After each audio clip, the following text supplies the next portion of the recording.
High, good morning. সবাই কেমন আছো? আশা করি সবাই ভালো আছো। আমিও বেশ ভালো আছি। আজকে অনেকটা সকালেই ঘুম থেকে উঠেছি। এখন প্রায় বলতে গেলে সকাল 6টা মতন বাজে। শুধু আমি নয়, তোমাদের দাদাভাইও উঠে পড়েছে। উঠে দেখো বাড়ির সমস্ত কাজগুলো সেরে ফেলছি। যেহেতু কয়েকদিন এই রুমে ছিলাম না, চারিদিক পুরো ধুলোয় ভরে গেছে। আজকে দেখো পাশের রুমটা ঠিকঠাক করে কিন্তু ভালো করে ক্লিন করে নিয়েছি। আর এখন চলে এসেছি এই যে কিচেনটা ভালো করে ক্লিন করব বলে। এত নোংরা হয়েছে, শুধু নোংরা নয়, পুরো ধুলোয় পুরো ভরে গেছে। যাই হোক, তারপর দেখো এই যে ব্রাশ করবো বলে চলে এসেছি বারান্দাটাও পুরো একদম নোংরা হয়েছিল, এটাও কিন্তু পরিষ্কার করেছি। যাই হোক, ভিডিওতে তোমাদের সঙ্গে কিন্তু শেয়ারই করতে পারিনি। তো চলো এখন ব্রাশ করে নেওয়া যাক। ব্রাশ করে এখন চলে এসেছি স্নান করতে। স্নান টান করে দেখো আমি এখন রেডি হয়ে নিচ্ছি। আজকে কিন্তু হচ্ছে আমার পুরো ব্রত রয়েছে, শুধু আমার নয়, তোমাদের দাদা ভাইও দুজনে মিলে। আজকে ছিল কিন্তু ফলহারিণী অমাবস্যা। যাই হোক, সবাই সবার মনের কথা হয়তো জানাবে, তাই আমিও জানাবো। তাই আজকে কিন্তু আমার পুরোপুরি কিন্তু হচ্ছে বার রয়েছে।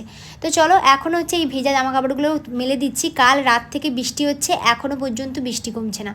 এই যে কয়েকটা দিন এখন বৃষ্টি চলতে থাকবে। মুম্বাইতে এই সময়টা কিন্তু ভীষণ বৃষ্টি হয়। যাই হোক, এখন দেখো আমি ঠাকুরকে জলটা দিয়ে দিচ্ছি, দিয়ে তোমাদের দাদাভাইয়ের জন্য শরবত বানাতে এসেছি। লেবু, নুন আর চিনি দিয়ে শরবতটা বানাবো। এখন দেখো শরবতটা বানানো হয়ে গেছে, ওকে দিয়ে দিচ্ছি। আর আজকে কিন্তু ভিডিওটা এইটুকুই থাকলো। নেক্সট আবার ভিডিও দেখার জন্য তোমরা অপেক্ষা করো। তো চলো, কেমন লাগলো অবশ্যই একটা কমেন্ট করে দিও।